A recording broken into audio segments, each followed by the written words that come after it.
Muy buenas tardes a todos ustedes, más bien buenas noches. Vida Nueva para el Mundo, Tehuacán, les da una cordial bienvenida. Y bueno, les damos gracias a Dios por darnos la oportunidad de estar aquí una vez más, con el único propósito de adorar a nuestro Dios y también de conocerle por medio de su palabra. Y antes de continuar, quisiéramos saber si hay alguna persona que nos visite por primera vez. Queremos conocerte, queremos darte una cordial bienvenida. Solamente levanta tu mano ahí donde estás, si nos visitas por primera vez. ¿Alguna persona que nos visite por primera vez? ¿Nadie? ¿Ya todos son de casa?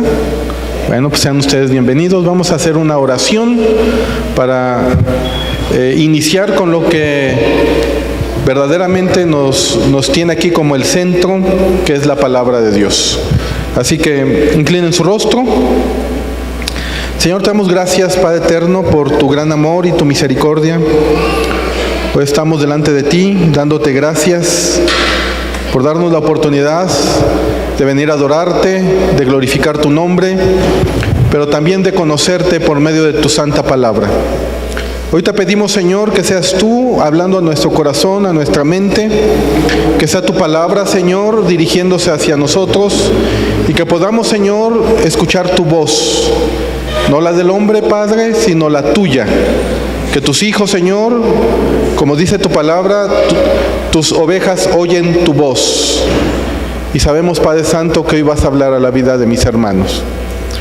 Gracias te damos por darnos la oportunidad de estar juntos y que seas tú obrando en nuestras vidas. En el nombre de tu Hijo amado Jesucristo. Amén. Muy bien, abran sus Biblias en Primera de Corintios, capítulo 7, versículos del 22 al 23.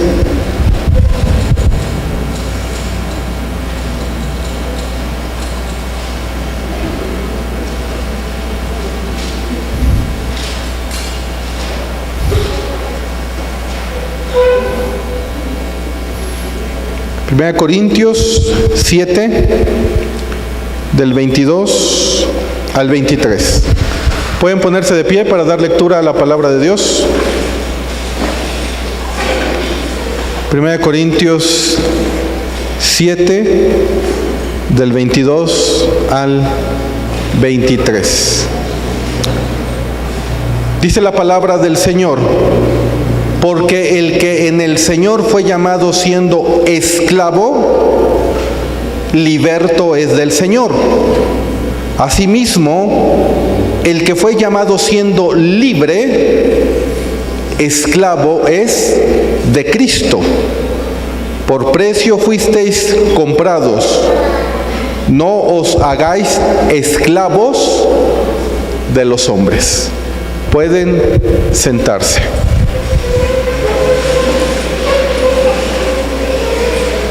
Bueno, hoy es un día importante para México porque se celebra la independencia de la esclavitud que en un momento dado los españoles vinieron a infundir sobre esta nación. La mayoría de las personas hoy, de alguna manera, lo que gritan es libertad. ¿No es así? Y siempre dan un grito de libertad. Hoy vamos a estudiar un tema importante que he titulado, en signos de interrogación, ¿libertad o esclavitud? ¿Libertad o esclavitud? La conferencia del día de hoy va a tratar de responder a la siguiente pregunta: ¿cuál es la manera distintiva del cristiano? ¿La libertad o la esclavitud? En una generación obsesionada con la libertad, la realización y la autonomía, el voto ha sido dado por adelantado. Y la mayoría de las veces, la gente, incluso los mismos cristianos, nos vamos a ir por la libertad, ¿no es así? Y nuestro foco va a estar más enfocado a la libertad que a la esclavitud. Pero la Biblia es perfectamente clara. La esclavitud es el centro de lo que significa ser un verdadero cristiano. Es tiempo de reafirmar esta noción que no se acepta. Los verdaderos cristianos son o somos esclavos de Cristo. Y esto es lo más interesante cuando venimos a la palabra de Dios. Porque siempre que venimos a la palabra de Dios, nosotros venimos con conceptos que el mundo nos trata de alguna manera poner en nuestra mente y en nuestro cerebro. Y Dios empieza a romper con todos esos esquemas que nosotros traíamos, que la filosofía, la ciencia y el mundo nos han infectado. Cuando venimos a la Biblia, lo hemos comentado, el concepto de amistad que nosotros teníamos es diferente al concepto que la Biblia nos muestra. Cuando venimos nosotros a la Biblia, el concepto del amor es diferente al concepto que la Biblia nos muestra. Cuando venimos a la Biblia, el concepto de libertad es diferente a lo que Dios nos muestra. En primer lugar, la Biblia claramente nos dice que Jesús es el Señor. Veamos lo que dice 1 Corintios 12:3.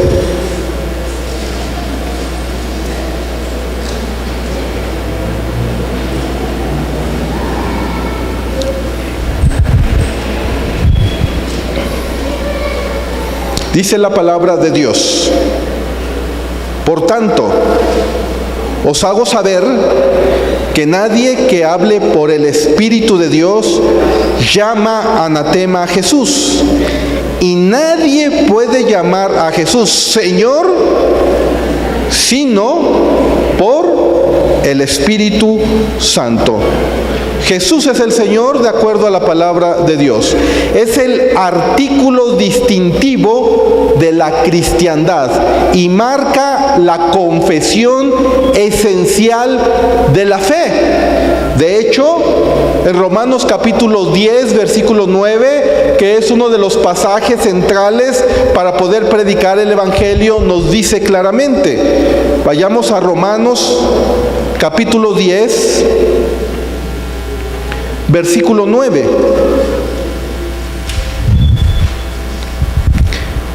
Que si confesares con tu boca que Jesús es el Señor y creyeres en tu corazón que Dios le levantó de los muertos, serás salvo. Jesús proclamó su señorío, lo proclamó con sus discípulos, lo proclamó con sus enemigos, lo proclamó con sus indagadores casuales de una manera igual, y él rehusó suavizar las consecuencias que de alguna manera traía que una persona reconociera a Jesús como el Señor. Miles y miles de cristianos murieron en el Coliseo romano por proclamar esta verdad. Jesús es el Señor. La expresión Señor en el original griego es la palabra kurios. Y esta palabra kurios habla de posesión, mientras cuando nosotros encontramos la palabra déspotes, que es la de maestro, denota un derecho incuestionable de mandar. Es decir, Él es el Señor y Él tiene la soberanía para mandar. Cuando nosotros vemos en Juan 13:13,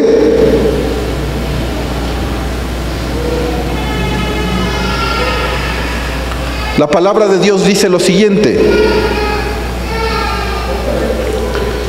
vosotros me llamáis maestro, ¿y qué cosa? Y Señor, y decís bien, ¿por qué? lo soy. Ambas palabras, la de maestro y señor, describen un dueño con dominio absoluto sobre alguien más. Eso explica la incredulidad de las personas que llegaron con Jesús diciéndoles, Señor, Señor. Y Jesús les dijo, ¿por qué me llamáis Señor, Señor, y no hacéis lo que yo digo? Veamos esto en Lucas 6:46.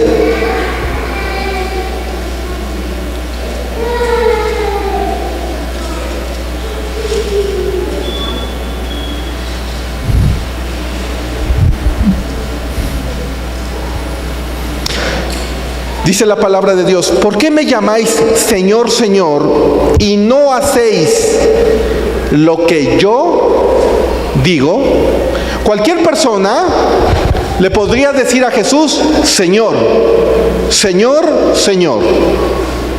Pero solamente aquellos que se identifican con el verdadero sentir cristiano de ser un esclavo de Cristo, van a hacer lo que Jesús quiere que hagamos. Y eso es importante que nosotros debemos de entender. La palabra doulos frecuentemente describe lo que significa ser un verdadero cristiano. En 1 Corintios capítulo 7, versículos del 22 al 23, que fue el pasaje que leímos al inicio, nosotros vemos esta verdad que la Escritura nos dice. 1 Corintios capítulo 7, versículos del 22 al 23. Dice la palabra de Dios, porque el que en el Señor fue llamado siendo esclavo, liberto es del Señor. Y asimismo el que fue llamado siendo libre, ¿qué dice? Esclavo es de Cristo. La Biblia claramente dice, las Escrituras repetidamente llaman a los cristianos esclavos. Y es un concepto difícil para un mundo posmoderno. Si tú le dices a una persona, es que soy esclavo de Cristo, su mente va a empezar a hacer un cortocircuito, porque no tienen la revelación del Espíritu Santo y además de la revelación bíblica. La Biblia claramente nos dice que nosotros somos esclavos de Cristo y que Él es nuestro Señor. Hemos sido llamados para obedecerle. Dice 1 Corintios capítulo 6, versículos del 19 al 20.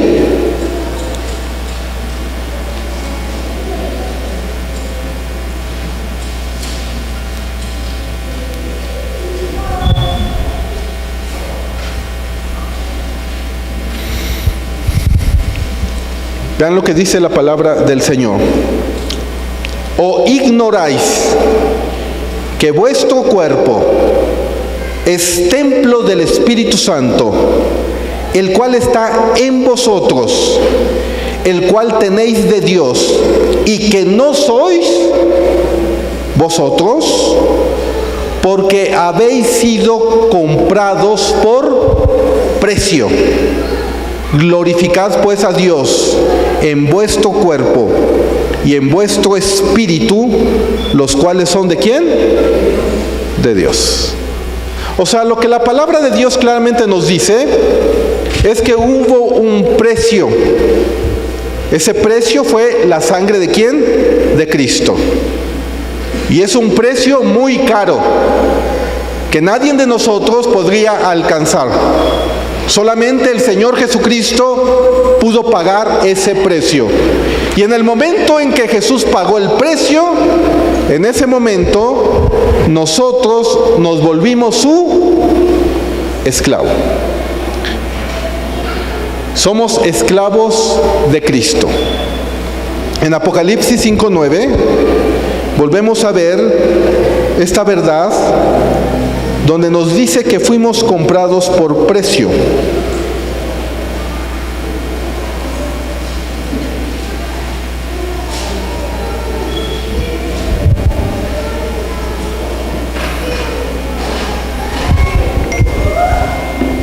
Y vamos a ver cuál es el propósito por el cual nos compró.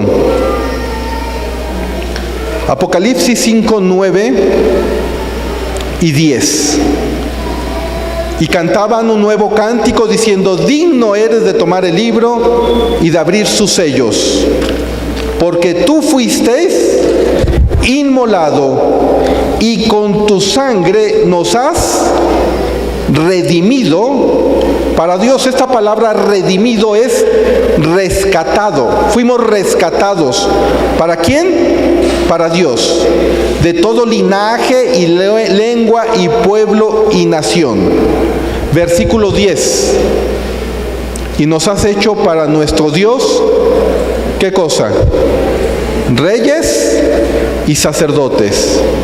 Y reinaremos sobre la tierra.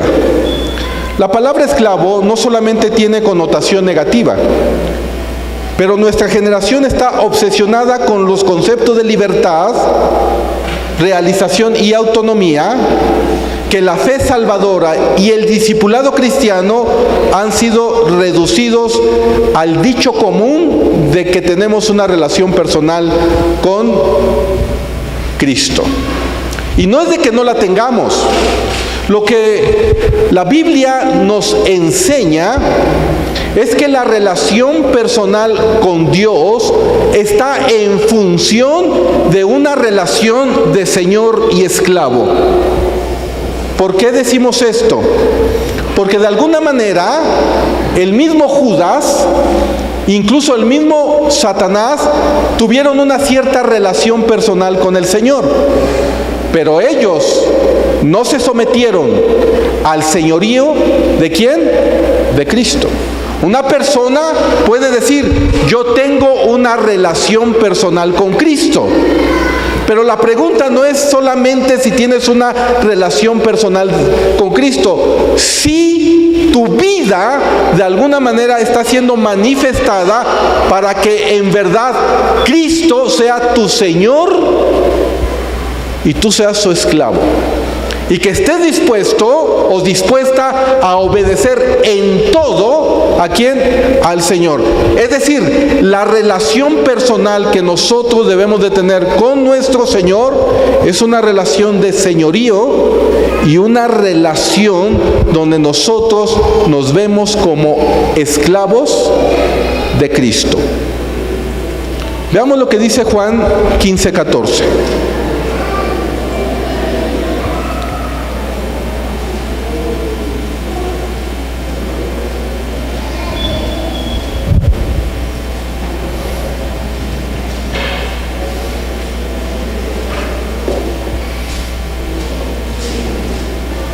Dice: vosotros sois mis amigos si hacéis lo que yo os mando. La esclavitud a Cristo no es una característica menor o secundaria del discipulado o del discípulo verdadero. De hecho, los aspectos fundamentales de la esclavitud son los mismos que de la redención. Y vamos a ver algunos puntos importantes. Por ejemplo, para que nosotros podamos entender a qué se refiere ser esclavos de Cristo, lo primero que nosotros tenemos que entender en qué consistió la redención. La redención inicia con un llamado. Fuimos nosotros escogidos o elegidos por Dios. Esta verdad nosotros la encontramos en Efesios capítulo 1, versículos del 4 al 5. Vean lo que dice la palabra de Dios. Efesios 1, del 4 al 5.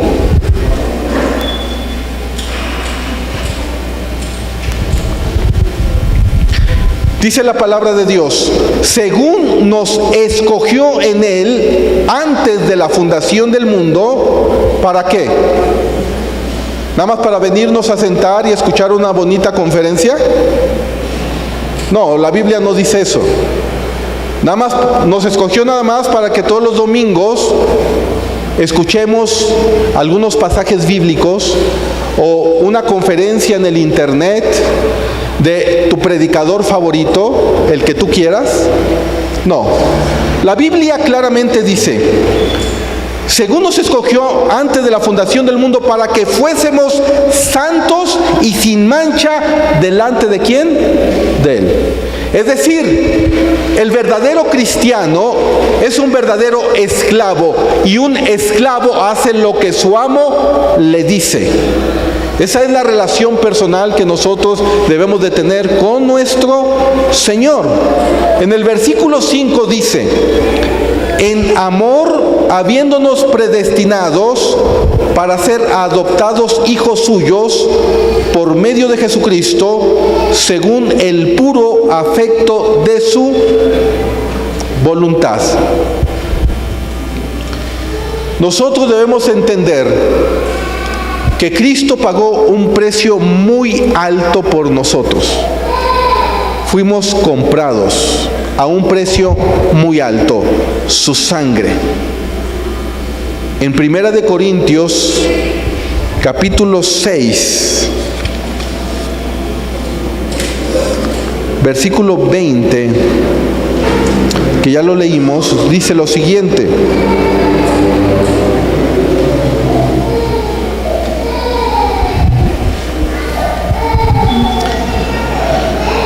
porque habéis sido comprados, ¿por qué? Por precio. ¿Cuánto vale un cristiano? ¿Tendrá algún valor un cristiano? ¿Sí? ¿No? Un cristiano vale la sangre de su Señor. Es lo que tú vales. Es incalculable el valor que Dios te ha dado a ti y que Dios me ha dado ¿a quién? A mí. Cuando nosotros entendemos lo que somos y el valor que de alguna manera pagó Dios por nosotros, debería ser suficiente para que ese valor nosotros lo pudiéramos aterrizar a nuestra vida. Si alguien no te valora, si alguien te desprecia, si alguien te rechaza, si alguien no, para esa persona no vales ni siquiera un centavo, ¿sabes una cosa? Para Dios, como cristiano, como hijo de Dios, vales su sangre. Esta es la razón por la cual un cristiano debe de reconocer el valor que tiene en Cristo Jesús, pero no solamente debe de reconocer el valor que tiene en Cristo Jesús, sino que tú también tienes que reconocer el valor que tiene otro cristiano: su sangre. Cuando tú tienes ese concepto y tú ves a una persona cristiana, hija de Dios, con el valor que Dios lo ve, tú lo tienes que tratar con ese mismo valor. La sangre de Cristo, que no es cualquier cosa. Tienes que conceptualizar lo que la Biblia dice. La Biblia dice que fuiste comprado por precio, tú y tu hermano, es decir, cualquier otra persona que haya sido también llamado a ser escogido por Dios. ¿Cómo tratarías a una persona con ese valor incalculable? ¿Te has puesto a pensar?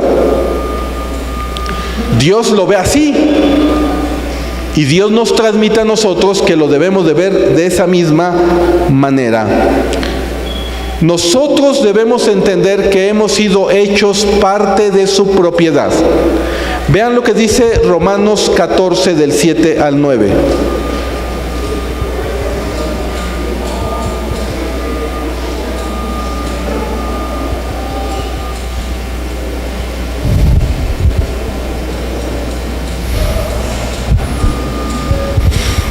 Dice la palabra de Dios: porque ninguno de nosotros vive para sí, y ninguno muere para sí. Pues si vivimos, para el Señor vivimos. Y si morimos, para el Señor morimos. Así pues, sea que vivamos o que muramos, del Señor somos. Porque Cristo para esto murió y resucitó y volvió a vivir, para ser Señor, así de los muertos como de los que viven. ¿Sí lo ven? ¿Somos propiedad de quién? Dile a la persona que está junto a ti, eres propiedad de Cristo. Pero ahora le vas a decir, aguas si me meto con su propiedad. ¿Ah, verdad? Aguas si me meto con su propiedad. Cuando tú ves a un cristiano, la forma en que tú lo tienes que ver es, le pertenece al Señor. Y por el simple hecho de pertenecerle al Señor, yo tengo que cuidar sus propiedades, sus pertenencias, ¿cierto?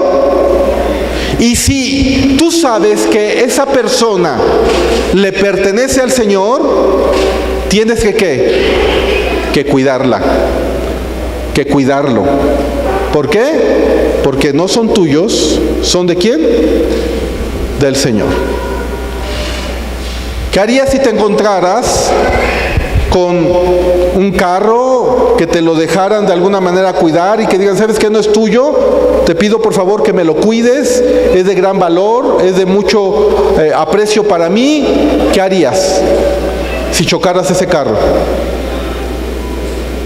Aguas, ¿no? Y sobre todo si alguien te dice, ¿sabes qué? Es de mucho valor para mí. Nosotros tenemos que empezar a tener una visión del reino, como Dios lo ve. Esa es la razón por la cual nosotros debes de ver a tu hermano como una propiedad ¿de quién? De Cristo. Y recordar que esa propiedad de Dios no es propiedad de Él porque Él se lo haya ganado. Es decir, esa persona no es propiedad de Dios porque hizo todas las buenas obras que tú de alguna manera quisieras ver. No, la Biblia dice que fuimos nosotros comprados por gracia somos salvos. Entonces nosotros no debemos de ver el valor de la persona por sus obras. Debemos de ver el valor de la persona por lo que Cristo hizo en la cruz del Calvario por esa persona. Esta es la razón por la cual la Biblia nos dice, soportaos los unos ¿a qué? A los otros. Esta es la razón por la cual la Biblia nos dice, perdonaos los unos a los otros.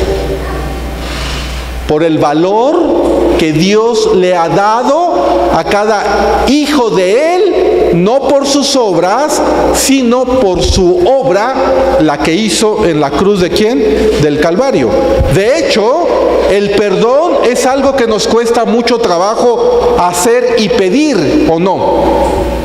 Pero nosotros cuando perdonamos, nosotros cuando nos humillamos, lo hacemos ¿por quién? Por el Señor, por Él. Una mujer se sujeta a su marido por el Señor. Un marido tiene que amar a su mujer por el Señor. Un matrimonio tiene que estar unido ¿para quién? Para el Señor. ¿Por qué? Por una simple y sencilla razón. Somos esclavos y somos comprados ¿por qué? Por precio. No nos pertenecemos a nosotros, tenemos un dueño. Ese dueño ¿quién es? Dios. ¿Cierto? Ya un cristiano ya no puede hacer su voluntad. Un cristiano va a querer hacer la voluntad de su Señor. ¿Cierto? ¿Por qué? Porque somos esclavos. Esa es la razón por la cual el pacto matrimonial es importante. Imagínense, si no fuera por eso, pues ya cualquiera, ¿sabes qué? Pues ya estuvimos 1 año, 2 años, 3 años, ahí te ves, ahí nos vemos, la que sigue, el que sigue, y así nos las llevamos. Pero no.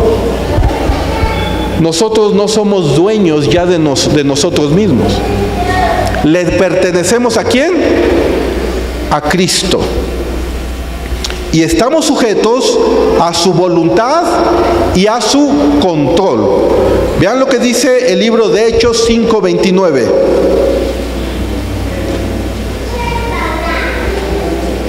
Hechos 5:29. Vean lo que dice la palabra de Dios.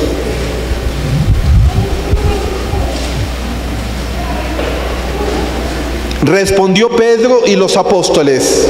Dijeron: es necesario obedecer a Dios antes que a los hombres. Y eso es más difícil, porque muchas veces Dios nos va a pedir cosas que están fuera de nuestra lógica. Van a estar fuera de nuestra lógica. Cuando el pueblo de Israel iba a entrar a Jericó, ellos no vencieron con espada, ni con caballo, ni con armas. La forma en que llegaron y entraron a Jericó y derrumbaron ahí el muro que de alguna manera no les permitía entrar fue dándole vueltas alrededor. Era algo ilógico. Y así cayeron las murallas de Jericó. Bueno, esa misma forma ilógica es la misma que Dios nos pide a nosotros. Cuando un matrimonio se está destruyendo o no está bien, la forma ilógica de Dios es pedirle al varón que ame a su esposa. Pero es que no lo siento. Pues no lo vas a sentir, porque el amor es una decisión. Y si Dios te dice ama, ¿qué tienes que hacer? Amar. ¿O está loco Dios para decir: Señor, ¿por qué me pides que ame si no lo siento? Porque sabe Dios perfectamente bien que el amor es una decisión, no un sentimiento. Tú decides amar y decides tratar bien a tu esposa. Y cuando el Señor le dice a la mujer: sujétate a tu marido. ¡Oh! Pero si es un patán. Pues bueno, la Biblia dice que calladita te ves más bonita. Tú sujétate por amor ¿a quién? A Cristo. Es ilógico, porque además, fíjense, en la naturaleza humana, al hombre le cuesta trabajo expresar normalmente sus emociones y sus sentimientos, ¿cierto? La mujer como que es más fácil de que las exprese. De hecho, son más emocionales. Pero es muy interesante ver cómo la mujer también tiene otra característica. Es más comunicativa, le gusta hablar más y más. Busca una relación ¿de qué? De comunicación en general. Y luego les dice el Señor: calladita te ves más bonita. Es ilógico, cuando a la mujer le gusta hablar más. Y al varón le dice: ama a tu mujer. Ámala. Cuando al hombre le cuesta más trabajo expresar sus emociones. ¿Por qué? Porque es más sexual el varón. Y nosotros debemos de entender que así funciona el Señor. El Señor a veces nos va a pedir cosas ilógicas, pero tenemos que ¿qué? Que obedecer. Yo comentaba en una consejería que el Señor le dijo a Abraham: ¿sabes qué? Vas a tener que correr a la esclava y a su hijo. ¡Ah! ¡Qué falta de misericordia!, ¿no? No, ninguna falta de misericordia. Dios había establecido que el hijo del pacto iba a ser ¿quién? Isaac, y no Ismael. ¿Y qué dijo? Ismael, yo lo voy a ver, yo me voy a encargar de él, así que tú no te preocupes por eso. Tú cumple tu deber con tu mujer y con tu hijo. ¿Y qué hizo? Abraham, con todo el dolor de su corazón, tuvo que despedir a la esclava. ¿Y a quién? Y a su hijo. Tenía que obedecer. Por eso a Abraham se le llama el padre de la fe. Porque cuando Dios también le pidió a Isaac para sacrificarlo, ¿qué hizo Abraham? Se lo entregó. Era ilógico. Primero le dijo que era a través de Isaac como iba a bendecir a todas las naciones, el pacto abrámico. Después se lo pide, le dice, Señor, ¿de qué se trata? A los 100 años tuve a Isaac y ya cuando es un jovencito me lo pides para ser sacrificado. Él sabía que el Señor tenía el poder para resucitarlo de entre los muertos. Por eso lo hizo. Pero era ilógico. Y Dios nos sigue de alguna manera dando instrucciones que para nuestra mente humana es ilógica. Pablo, dice la Escritura, que lo atormentaba un demonio y que lo abofeteaba, que tenía un aguijón en la carne, y le pidió 3 veces al Señor que se lo quitara. Bueno, él diría, Señor, yo sé que la palabra claramente dice que todo lo que pidiere en tu nombre, tú lo ibas a conceder, y sobre todo si es con fe. Dice que lo pidió 3 veces. ¿Habrá tenido falta de fe Pablo? No creo. Él tenía la fe. ¿Dónde está lo ilógico del Señor? Lo ilógico es que le dijo, no te voy a quitar ese aguijón de la carne, porque en tu debilidad yo me perfecciono. Así opera el Señor. Por eso nosotros como cristianos no andamos por vista. Andamos ¿por qué? Por fe. Y eso es lo que nosotros tenemos que desarrollar. Nosotros tenemos que desarrollar nuestra fe para que nosotros podamos ser esclavos de Cristo. Esta es la razón por la cual un cristiano tiene que muchas veces rendir cuentas a alguien. Es ilógico, pero es necesario por nuestra condición pecaminosa. Vean lo que dice Romanos 14:12.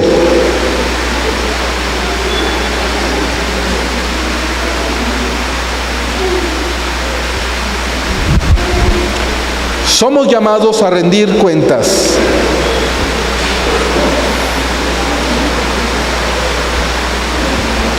Romanos 14:12.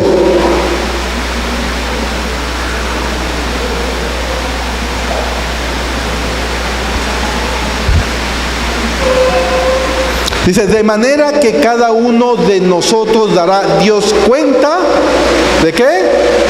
De sí. Así que ya no nos juzguemos más los unos a los otros, sino más bien decid no poner tropiezo u ocasión de caer ¿a quién? Al hermano.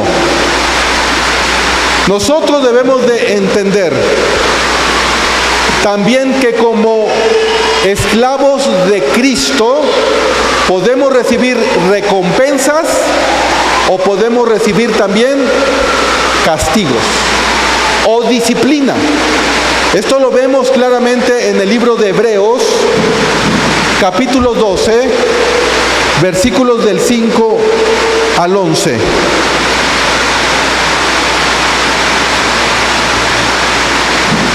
Hebreos 12,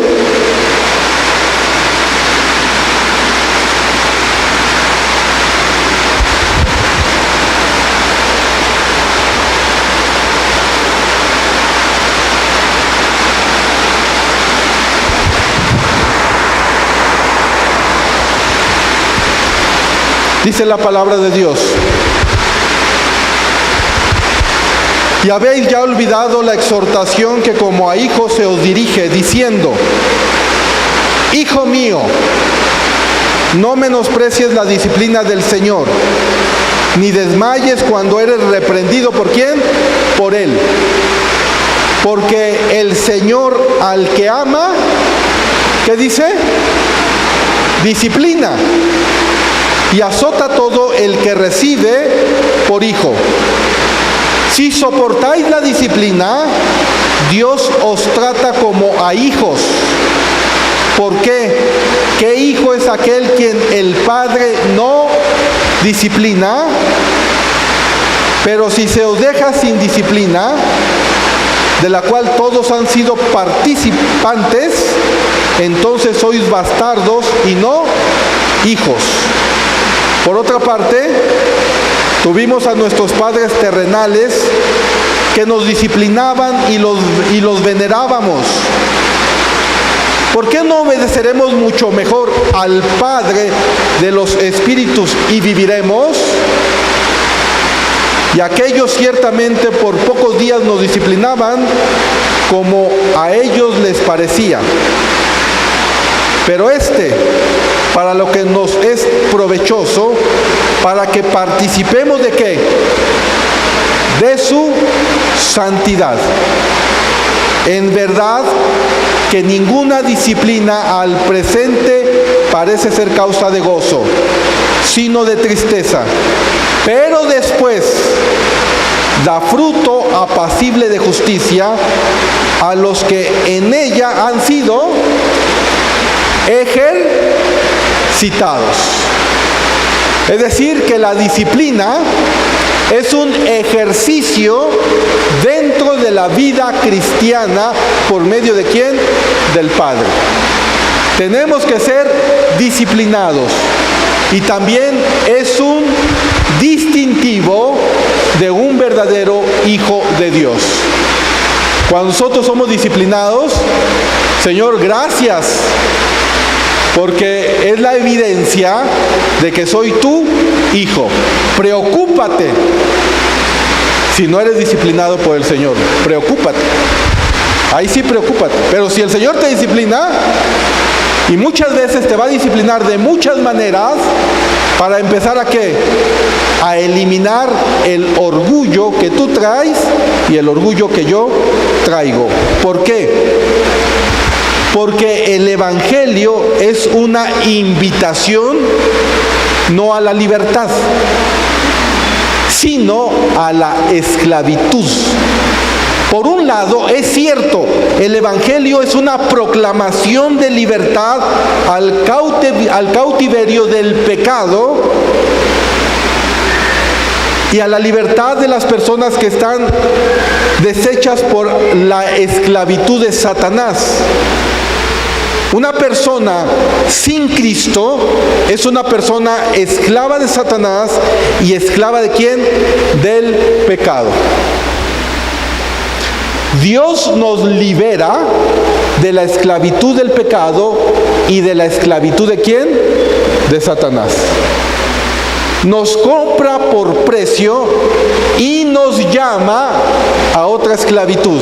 ¿Cuál es la esclavitud? A una esclavitud ¿de quién? De Cristo. Pero con un lente totalmente diferente a como se ve la esclavitud en el mundo. Nosotros hemos sido llamados esclavos, pero al mismo tiempo dice la palabra de Dios que Él nos ha hecho reyes y ¿qué? Y sacerdotes ¿para quién? Para el Señor. Ahora nosotros somos esclavos por amor. Y antes éramos esclavos por opresión. Esa es la diferencia. Ahora nosotros le entregamos nuestra vida al Señor. Dice la palabra de Dios en Romanos capítulo 6, versículo 18.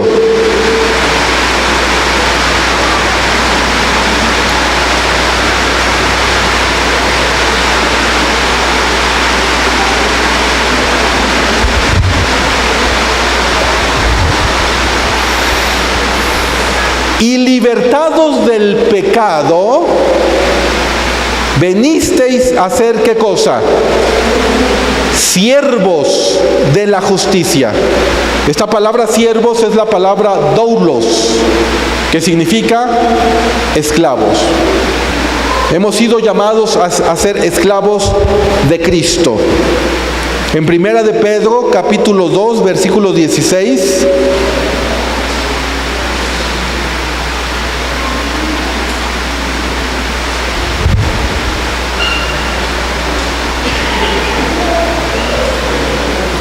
Vean lo que dice la palabra del Señor. Para que no haya ninguna duda acerca de aquellos que dicen, bueno, pues como el Señor ya me salvó, ya me perdonó de mis pecados, ya me regaló la vida eterna, ahora voy a hacer lo que se me dé la gana, ahora voy a darle vuelo a la hilacha, como dicen algunos. Ese no es el Evangelio. Hemos sido llamados a obedecer. Vean lo que dice la palabra de Dios en Primera de Pedro, capítulo 2, 16.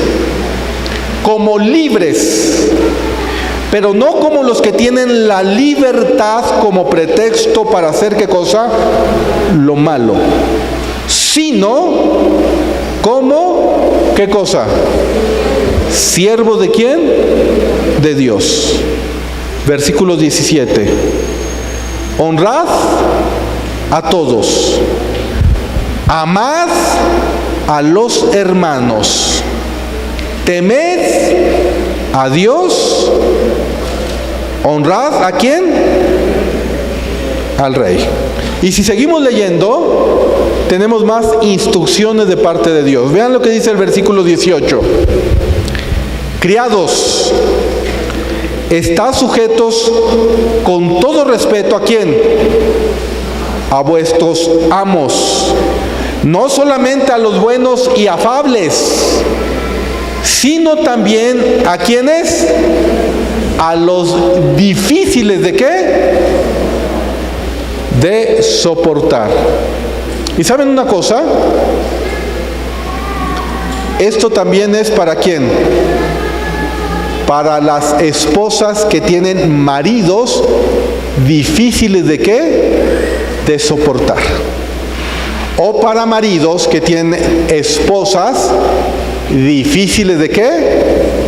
De soportar. ¿Por qué? Porque nuestro cuerpo tampoco ya no nos pertenece a nosotros. De acuerdo a la Biblia, nuestro cuerpo le pertenece a tu esposo. Si eres mujer y si eres varón, tu cuerpo le pertenece ¿a quién? A tu esposa. Es lo que dice la Biblia, ¿cierto? Ya no nos pertenecemos a nosotros. ¿Por qué lo estableció así Dios? Porque es la manera en que podemos sujetarnos los unos a los otros. Y no solamente nos sujetamos a aquellos que son buenos, bondadosos, lindos, ¿no? Sino también a aquellos que son ¿qué? Difíciles de soportar. ¿Por qué? Porque somos esclavos. Nada más por eso. Ambas partes de la ecuación son vitales. Hay una libertad gloriosa en ser esclavos ¿de quién? De Cristo. Es una libertad gloriosa, porque nosotros, todos aquellos que voluntariamente saben que el precio de ser cristiano es ser esclavo, van a recibir una herencia incorruptible en el siglo venidero. En Juan capítulo 8, versículo 36,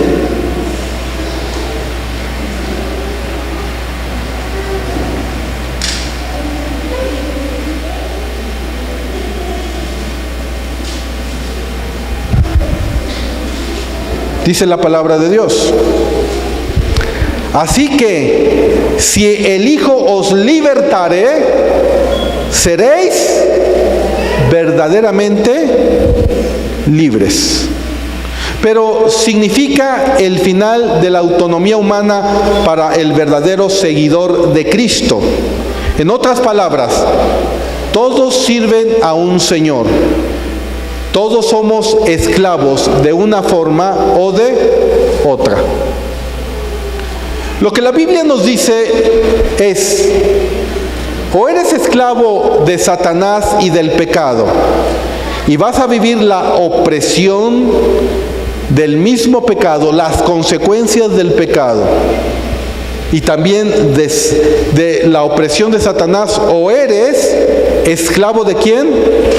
De Cristo, el cual te ama, te limpia de tus pecados, te restaura, el cual te da una herencia eterna incorruptible, el cual te levanta como rey y sacerdote, el cual te bendice abundantemente. Y la Biblia dice que todo cristiano ya tiene todas las bendiciones espirituales en Cristo Jesús.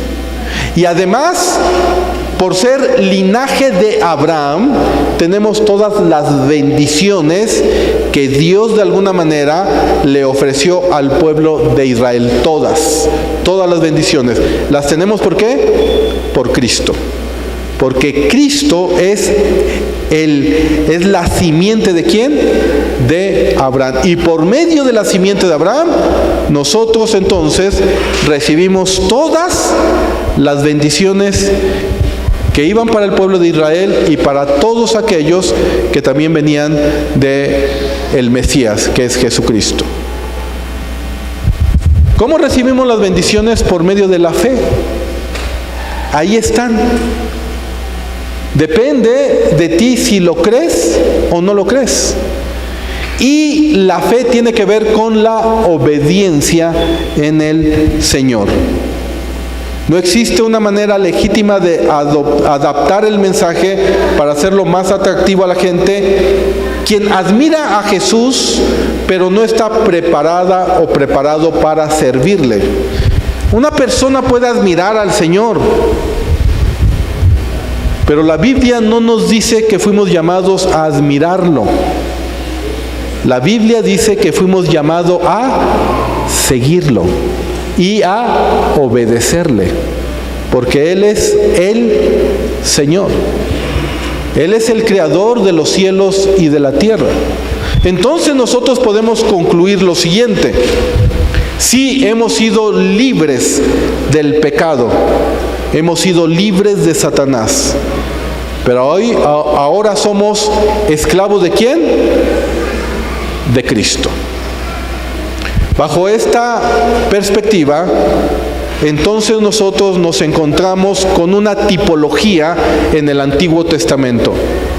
En el Antiguo Testamento, Dios levantó a un hombre, a Moisés, para que pudiera liberar a su pueblo de la opresión del faraón de Egipto. El pueblo de Israel ya tenía 400 años de esclavitud. Y Dios levanta a Moisés, que es un tipo ¿de quién? De Cristo. El faraón es un tipo de Satanás. Y vemos claramente que Dios, por medio de Moisés, libera al pueblo de Israel y lo lleva ¿a dónde? Al desierto. Y para que el pueblo de Israel pudiera recordar y él pudiera memorizar o siempre tener en memoria que habían sido libertados de la opresión del faraón y de Egipto, les establece que ellos celebraran ¿qué cosa? La Pascua. Esto lo vemos nosotros en el libro de Éxodo, capítulo 1.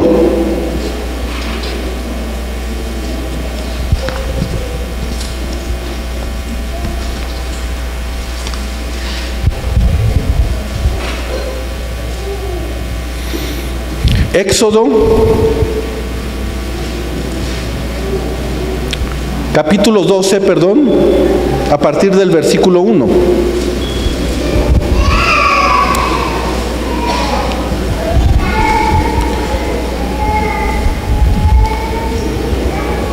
Y voy a dar lectura a la palabra de Dios. Dice: habló Jehová a Moisés y a Aarón en la tierra de Egipto, diciendo: Este mes os será principio de los meses, para vosotros será este el primero de los meses del año. Hablad a toda la congregación de Israel diciendo: en el 10 de este mes, tómese cada uno un cordero según las familias de los padres, un cordero por familia. Mas si la familia fuere tan pequeña que no baste para comer el cordero, entonces él y su vecino inmediato a su casa tomarán uno según el número de las personas, conforme al comer de cada hombre. Haréis la cuenta sobre el cordero. El animal será sin defecto, macho de 1 año, lo tomaréis de las ovejas o de las cabras. Y lo guardaréis hasta el día 14 de este mes, y lo inmolará toda la congregación del pueblo de Israel entre las 2 tardes. Y tomará de la sangre y la pondrá en los 2 postes y en el dintel de las casas en que lo han de comer. Y aquella noche comerán la carne asada al fuego y panes sin levadura, con hierbas amargas lo comerán. Ninguna cosa comeréis de él cruda, ni cocida en agua, sino asada al fuego, su cabeza con sus pies, sus entrañas. Ninguna cosa dejaráis de él hasta la mañana, y lo que quedara hasta la mañana lo quemaráis en el fuego. Y así lo comeráis, y lo comeráis así, ceñidos vuestros lomos, vuestros calzados en vuestros pies, y vuestro bordón en vuestra mano, y lo comeréis apresuradamente. Es la Pascua, ¿de quién? De Jehová. Y seguimos leyendo. Pues yo pasaré aquella noche por la tierra de Egipto, y heriré a todo primogénito en la tierra de Egipto, así de los hombres como de las bestias, y ejecutaré mis juicios en todos los dioses de Egipto, yo Jehová. Y la sangre os será por señal en la casa donde vosotros estéis. Y veré la sangre y pasaré de vosotros, y no habrá en vosotros plaga de mortandad cuando hiera la tierra de Egipto. Y este día os será ¿en qué?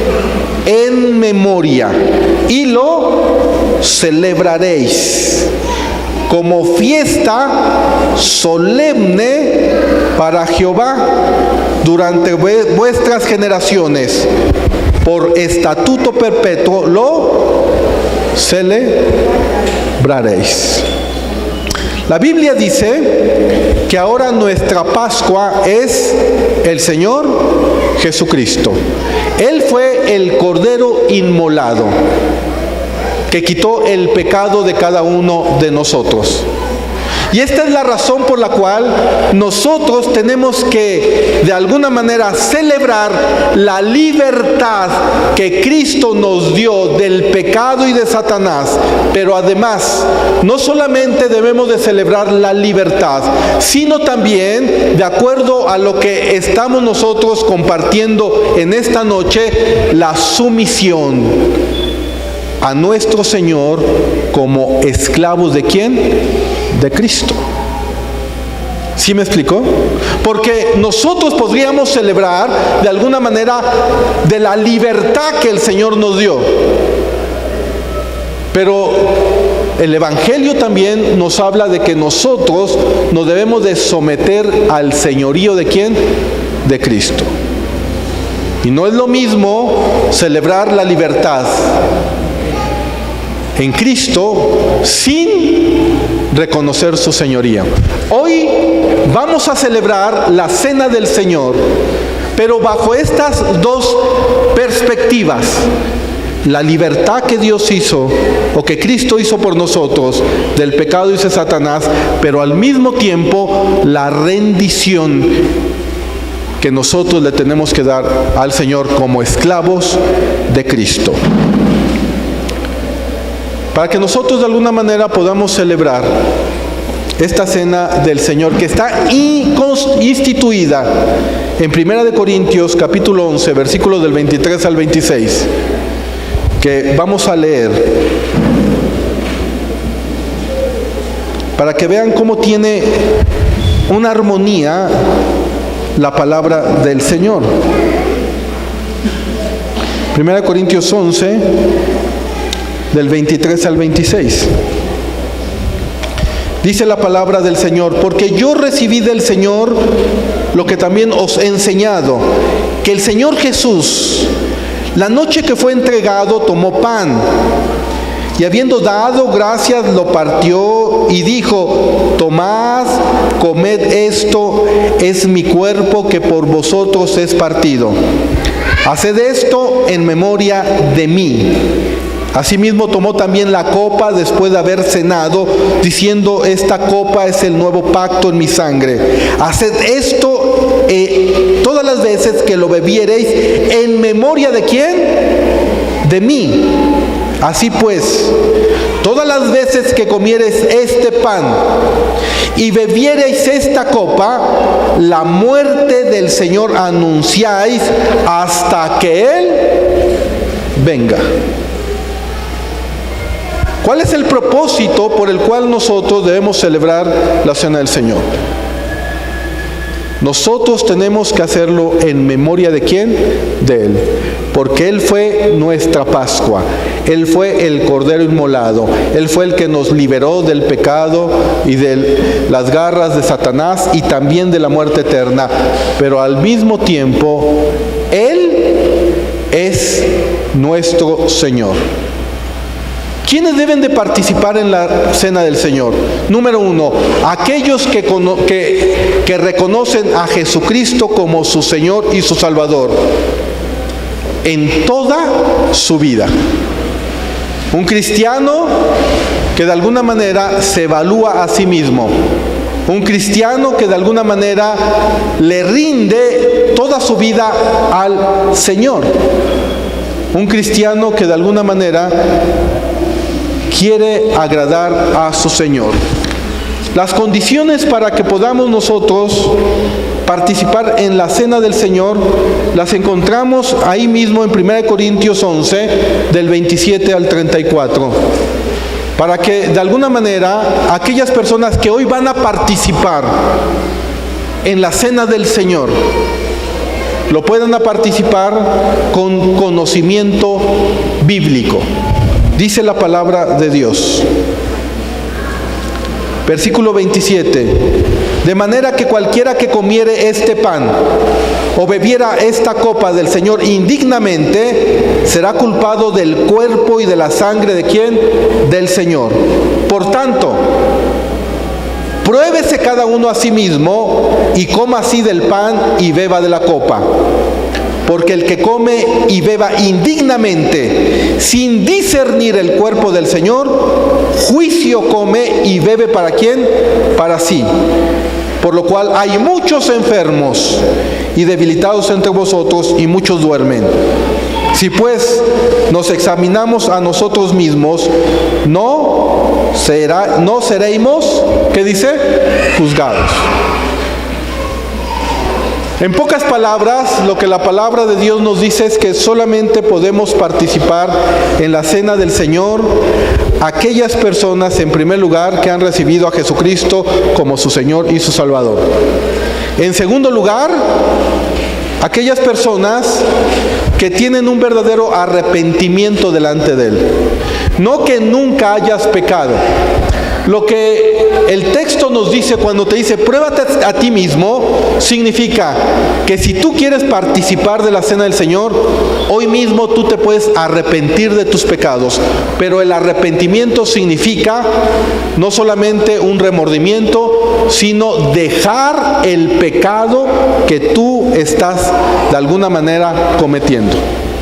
Por ejemplo, una pareja que no está casada no puede participar de la Cena del Señor. ¿Por qué? Porque va a haber juicio para esa persona. Pero si tú estás casado, de alguna manera, o si estás casada, y hay un pecado escondido, oculto ahí en tu corazón, lo que el texto nos dice es que te pruebes a ti mismo, que te arrepientas de ese pecado hoy mismo, que se lo entregues al Señor y que estés decidido a dejar ese pecado, y entonces tú puedes participar en la cena del Señor, siempre y cuando tú decidas abandonar ese pecado. Dice la palabra de Dios que es que el que se arrepiente de sus pecados y se aparta de ellos, alcanzará, ¿qué cosa? Misericordia. Y la sangre de Cristo nos limpia de todo pecado. Hoy vamos a celebrar la cena del Señor bajo estos principios bíblicos. Si tú en tu corazón quieres participar, ahorita vamos a orar en primer lugar para que todos nos pongamos a cuentas con Dios. Si no quieres participar, tampoco nadie te tiene que juzgar. Es una condición tuya y el Señor, una relación tuya y el Señor.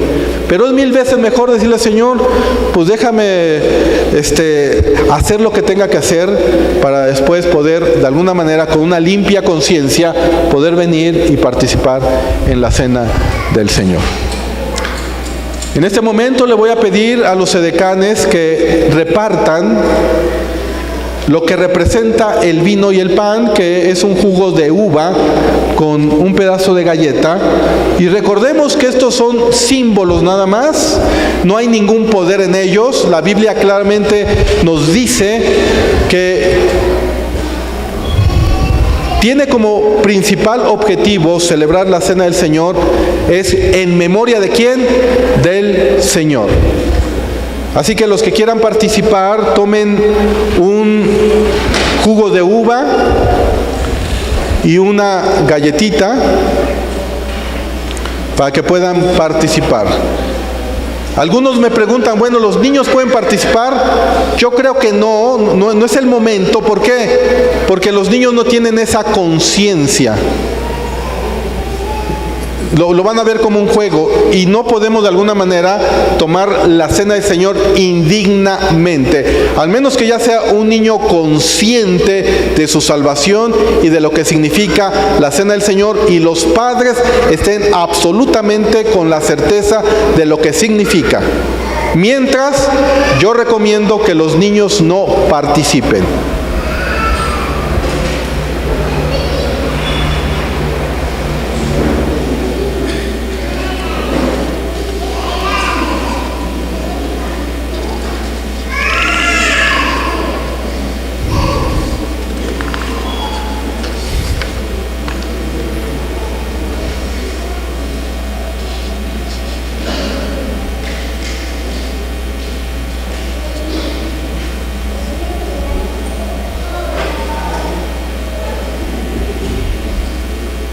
Vamos a esperar que todos tengan, o los que van a participar con la cena del Señor, la cena, el pan que representa una galleta, que repito es simbólico, el jugo de uva.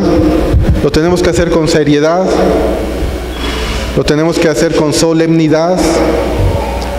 Y bueno, les voy a pedir que ahí en tu lugar te pongas a cuentas con Dios, tú y el Señor. Tú sabes si hay una área que no le has entregado al Señor, si hay un pecado que no le has entregado al Señor, si tienes algo contra un hermano, si hay un rencor, si tú tienes ahí de alguna manera una falta de perdón, es el momento de que tú lo sueltes. Si hay algo en tu corazón, también es el momento de que tú lo sueltes. Vamos a pedirle perdón a Dios por los pecados, incluso ocultos, que pudiera haber en nuestro corazón, aquellos también por ignorancia, también aquellos pecados que están en lo profundo de nuestro corazón. Le vamos a pedir al Señor. Por eso dice, pruébense a sí mismos, examínense. Ahí en tu lugar, ponte a cuentas con el Señor. Padre, te damos gracias, Señor, porque hoy venimos delante de ti, Señor. Hoy reconocemos, Padre eterno, que somos pecadores. Señor, venimos en una actitud de arrepentimiento. Señor, te entregamos aquellos pecados incluso ocultos o por ignorancia que hayamos cometido. Te pedimos perdón, Padre Santo. Creemos, Señor, que la sangre de Cristo nos limpia de todo pecado. Y te pedimos, Padre, que nos limpies de todo pecado, de toda iniquidad y de toda rebelión. Señor, hoy venimos delante de ti, Padre eterno. Hoy queremos participar de esta ceremonia solemne que tú has establecido para tu iglesia. Como dice tu palabra, cada vez que hagamos esto, cada vez que comiéremos este pan y bebiéremos esta copa, la muerte del Señor anunciáis hasta que Él venga. Reconocemos, Señor, la muerte de tu Hijo amado en la cruz del Calvario. Reconocemos tu sangre derramada por nosotros para limpiar nuestros pecados, Señor. Perdónanos, Padre. Límpianos de toda iniquidad, de toda rebelión. Límpianos de todo pecado, Señor. Hoy te lo entregamos a ti, Señor. Hoy queremos apartarnos también de aquellos pecados, Señor, que no hemos soltado.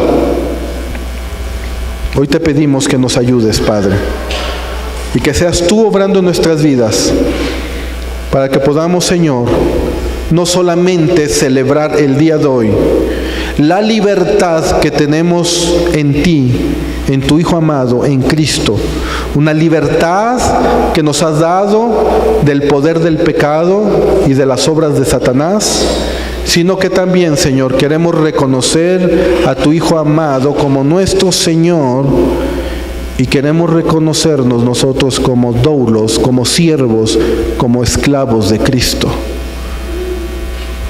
Queremos hacer tu voluntad, Señor, como dice tu palabra.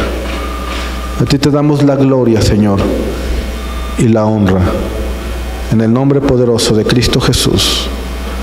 Amén. Ahora vamos a seguir el mismo protocolo que viene en la palabra de Dios. Vamos en primer lugar a partir el pan simbólicamente, y cuando yo les diga que vamos a comer el pan, lo que tienen que hacer es triturar la galleta. No se la traguen, la tienen que triturar. Y cuando la trituran, lo que están ustedes reconociendo es que Cristo fue inmolado como nuestro Cordero, como nuestra Pascua, y que fue inmolado por nosotros, por nuestros pecados. Ahí estamos recordando la muerte de nuestro Señor. Por eso se tiene que triturar la galleta. Y una vez terminando, vamos a continuar con el vasito de uva que representa la sangre de nuestro Señor. Entonces voy a leer un pasaje de la Escritura para que a continuación celebremos solemnemente la cena del Señor.